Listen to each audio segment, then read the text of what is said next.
ये गेत्सेमनी का बाग क्या है? गेत्सेमनी के बाग में क्या हुआ? जिस रात प्रभु यीशु मसीह ने अपने चेलों के साथ फसह के पर्व को मनाया, वही रात प्रभु यीशु मसीह के पकड़वाए जाने की रात बन गई। फसह के पर्व को मनाने के बाद प्रभु यीशु मसीह अपने चेलों के साथ गेत्सेमनी के बाग में गए। ये गेत्सेमनी का बाग यरूशलेम में है। इस रात प्रभु यीशु मसीह ने सारी रात प्रार्थना में बिताया, जहां पर उन्होंने अपने चेलों को ये आज्ञा दी थी कि देखो, सो मत जाना, प्रार्थना में लगे रहो कि तुम परीक्षा में ना पड़ो। फिर भी प्रभु यीशु मसीह के चेले उस रात प्रभु यीशु मसीह के साथ जग ना पाए। प्रभु यीशु मसीह अपने पिता से एक बहुत ही गहरे रिश्ते में प्रवेश किए थे और उन्होंने अपने पिता से अपने उस क्रूस की या दुख भरी मृत्यु के संबंध में अपनी इच्छा को जाहिर किया।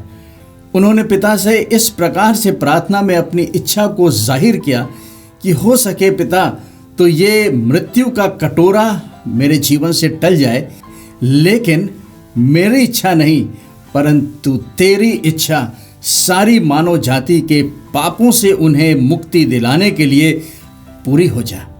मृत्यु प्रभु यीशु मसीह को छू नहीं सकती थी, लेकिन दूसरा कुरिन्थियों 5वें अध्याय के 21 पद में संत पौलुस ने कहा है कि वो जो निष्पाप निष्कलंक था, उसी को परमेश्वर पिता ने सारी मानव जाति के पाप के बोझ से लाद दिया।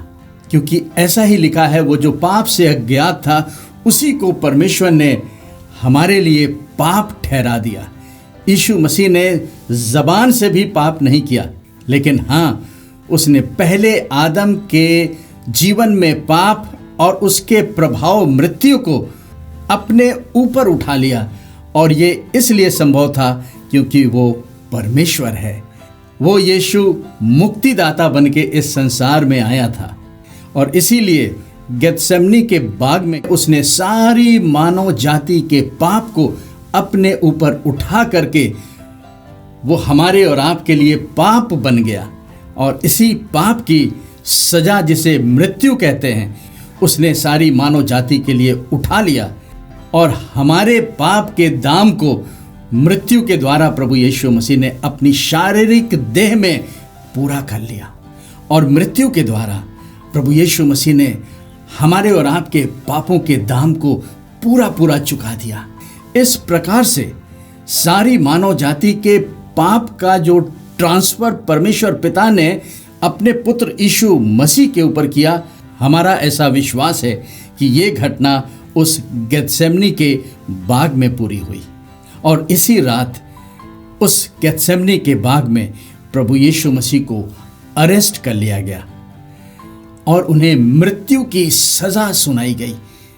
वो मारे तो गए, लेकिन तीसरे दिन मुर्दों में से सामर्थ के साथ जी उठे और हर एक विश्वास करने वालों को वो अनंत जीवन देते हैं। इस प्रकार से उस गेत्सेमनी के बाग में प्रभु यीशु मसीह, जो निष्पाप निष्कलंक निर्दोष थे, वो सारी मानव जाति के पापों को अपने ऊपर उठा करके पाप बन गए कि सारा संसार प्रभु यीशु मसीह में हो करके परमेश्वर की धार्मिकता बन जाए। इस कार्य को परमेश्वर के पुत्र प्रभु यीशु मसीह ने उस गेत्सेमनी के बाग में पूरा कर दिया।